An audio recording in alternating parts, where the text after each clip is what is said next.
বসে আছো ফুলেরি বাগানে গো, ফুলেরি বাগানে।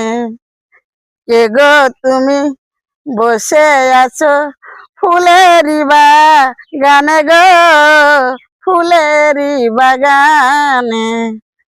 তোমার মতো সুন্দর নাগর পাইলে করতাম বিয়া গো, পাইলে করতাম বিয়া। কে গো তুমি বসে আছো ফুলেরি বাগানে গো, ফুলেরি বাগানে।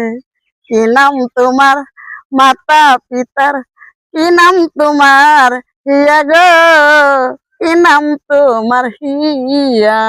খুব সুন্দর তোমার গানটি, তোমার কথাগুলিও অত্যন্ত মিষ্টি। আসলে জন্ম মৃত্যু দিয়ে এই তিন বিধাতা নিয়ে মানুষ শুধু সুন্দর দেখলেই হবে না, দেখতে হবে মনটা তার কেমন, পবিত্র কিনা, এবং সাদা মনের মানুষ কিনা, তার বংশগোত্র ভালো কিনা। আর সবকিছু না জেনে যদি প্রেমে পড়ে, তাহলে সারা জীবন শুধু ঘুরতেই থাকবে, তার জীবনটা ব্যর্থ হয়ে যাবে। প্রেম ভালোবাসায় কখনো সুখ শান্তি আনে না। প্রেম মানে দুঃখ, প্রেম মানে অবহেলা, যন্ত্রণা, কষ্ট, বেদনাদায়ক। এই সারাটি জীবন শুধু বেদনাই ঘুরতে থাকে মানুষগুলি। আজ এ পর্যন্তই। আশা করি আমার কথাগুলি তুমি বুঝতে পারছো। রাইট।